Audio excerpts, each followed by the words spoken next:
ถือแล้วทุกคน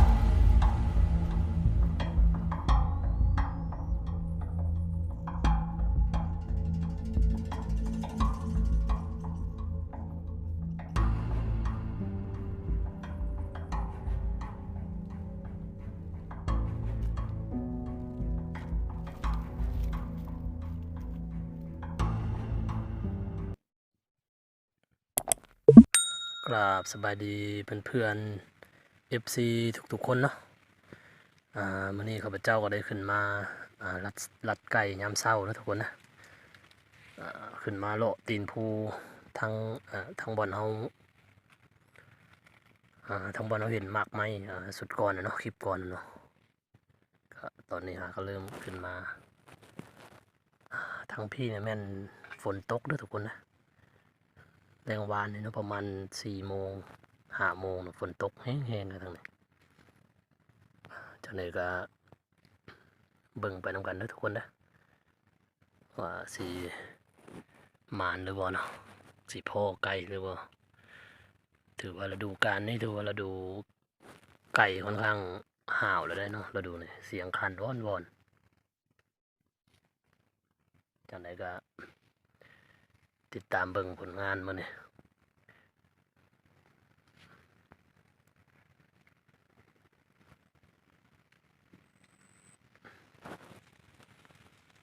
เดี๋ยวเฮาสิได้เลาะตามตีนภูไปเนาะเฮาสิบ่ขึ้นเทิงเพราะว่าฝนตกเนาะขึ้นเทิงบ่ได้เนาะสั่นค่อนข้างสั่นแรงขึ้นยากนะเพราะนั้นเฮาก็สิเลาะตีนภูนี่แหละไปปกติไก่ป่านี่ก็สิอยู่เลาะตีนภูอยู่แล้วนะทั้งเทิงบ่ค่อยพอ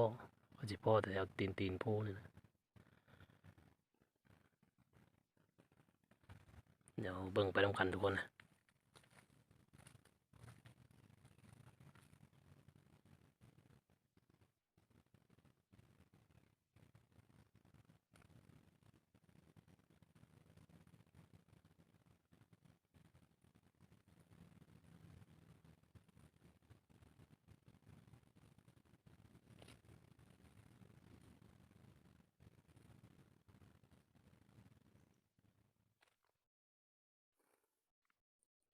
นี่ก็เป็นเส้นทางที่เฮาสิขึ้นไปนะทุกคนเนาะมื้อนี้แม่นสิพาไปเฝ้าต้นหมากไม้เนาะถ้าเป็นคนลาวเอิ้นเครือผู้หมากผู้เนาะมันสิเป็นเครือเนาะก็จั่งใดก็เบิ่งไปนำกันทุกคนว่าสิหมานหรือบ่เนาะนี่ก็ถือว่าก็ขึ้นมาเนาะเส้นทางก็ทางขึ้นมา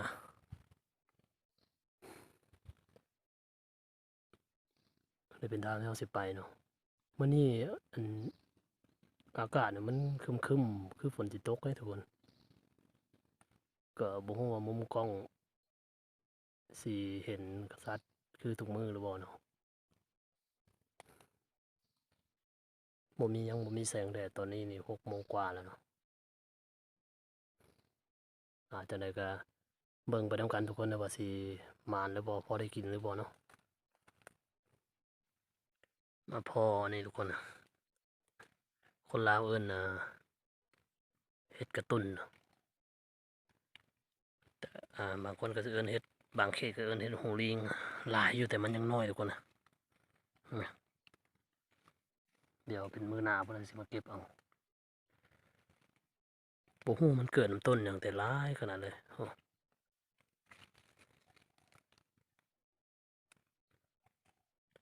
หลายถือว่าพอแกงนะเก็บนี่เดี๋ยวเป็นมื้อหน้าสิมาเก็บเอา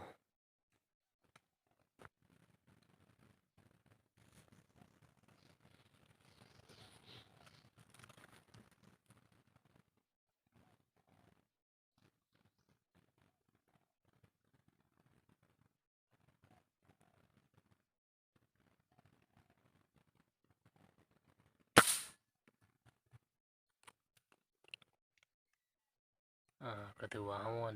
ได้ยิงกระรอกตัวหนึ่งเนาะแต่ว่าไก่นี่บ่พอเด้อไก่เด้ออาจสิเป็นน้ำฝนตกแน่เนาะฝนตกแน่ไก่เลยบ่ลงคอนพร้อมกันปานใด ปกติฮะช่วง6 โมงกว่าเนี่ยโอ้ไก่ขันได้ยินตลอดนะแต่มาเมื่อนี้เงียบทุกคนนะก็คือว่าจะเป็นความรู้อีกแบบหนึ่งเนาะถ้าฝนตกบ่เป็นตามาถ้าลัดไก่เนาะ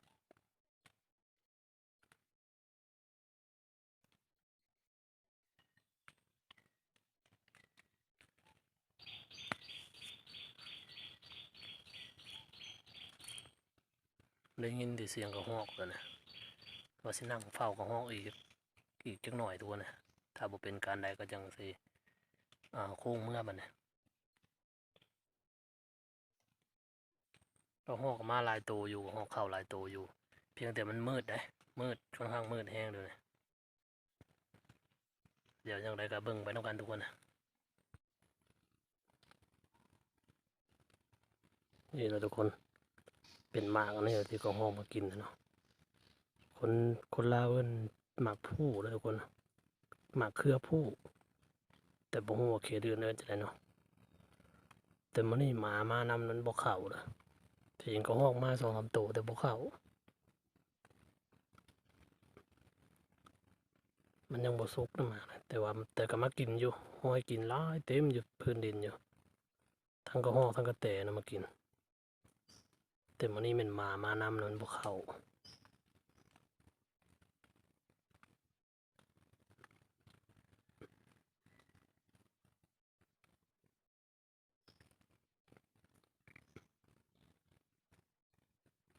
มันจะเป็นเครือเด้ต้นมัน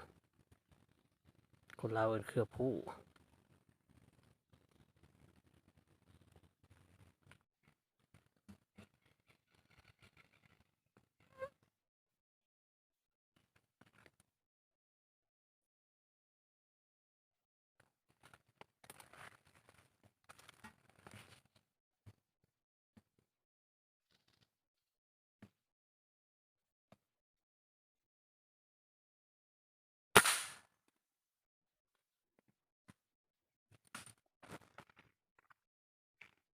นกเอานะแต่ว่าหมามานำแล้วมันยิงตกลงมาแล่นใส่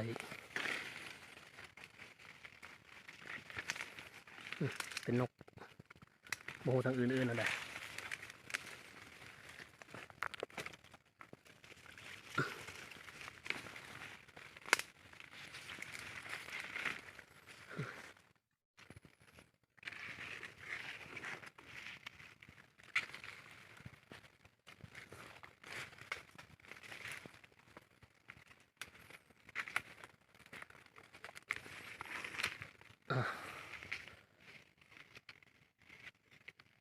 เป็นนกนะทางนี้นกกระแซวน่าจะเป็นอีกรุ่นใหญ่แน่จังหน่อย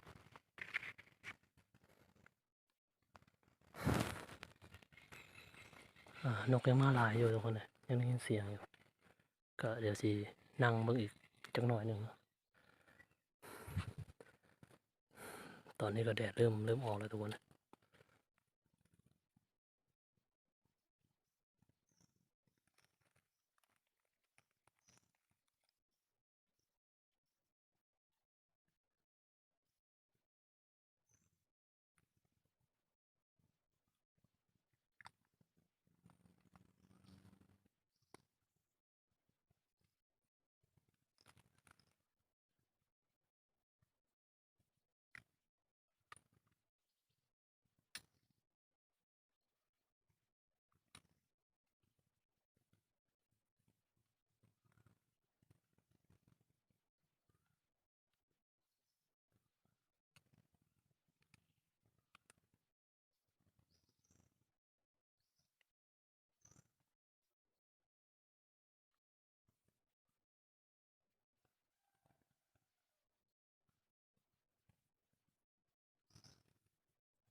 ถึกแล้วทุกคนนะ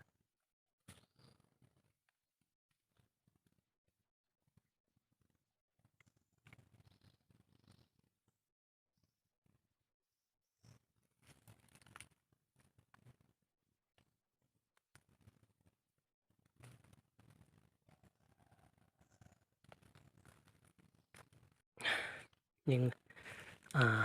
เป็นกระแตเนาะ มาไล่กระแตกันต้นไม้อันนี้มาขึ้นมานำดดดักกระหอกก็ดดบ่ได้นั่นทุกคนกระหอกบ่เข้า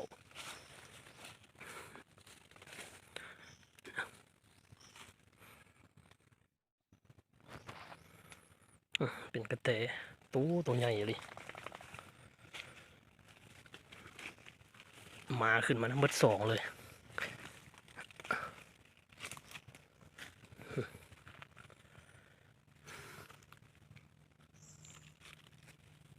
นั่งอยู่นั่นนี่เฝ้าหมักไม้ทุกคนนะแต่ว่ามาขึ้นมากวน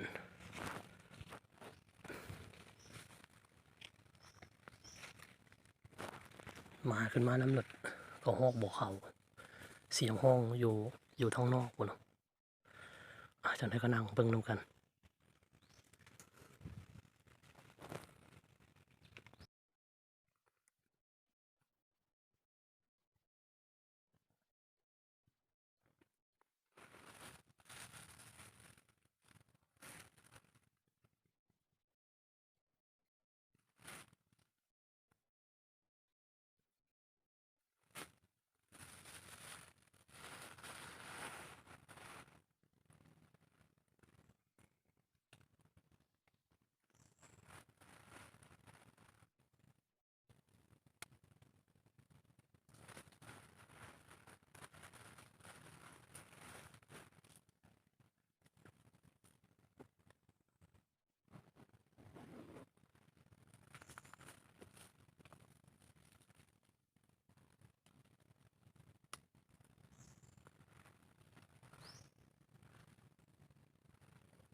ก็สำหรับคลิปนี้ก็บ่ได้ยินก็ฮ้องเนาะทุกคนเนาะหมามานำเนาะมันกวนเนาะเลยบ่ได้ยินก็ฮ้องบ่เข้าได้ยินเสียงแต่ว่าบ่เข้ามาเนาะก็ได้ยินก็ฮ้องบาทหนึงตอนมาทวิตอะเนาะบ่ถูกเลยก็แล้วก็บ่เข้ามาเลยบัดก็สำหรับคลิปนี้ก็คือสิได้ลงแล้วทุกคนน่ะตอนนี้ก็น่าจะเกือบ10 โมงแล้วเนาะจะได้ก็ฝากทุกคนกดไลค์กดแชร์กดติดตามให้ด้วยทุกคนเด้อสำหรับผู้ใดที่เข้ามาเบิ่งคลิปใหม่เนาะยังบ่ทันได้กดติดตามก็กดติดตามไว้เพื่อสิบ่พลาดคลิปใหม่ๆจากทางช่องเฮาเนาะเป็นการเข้าป่าหากินแบบบ้านๆเนาะสำหรับคลิปนี้ก็ก็สิจบส่ำนี้เนาะพอกันอีกคลิปต่อไปทุกคนสำหรับคลิปนี้ก็สบายดี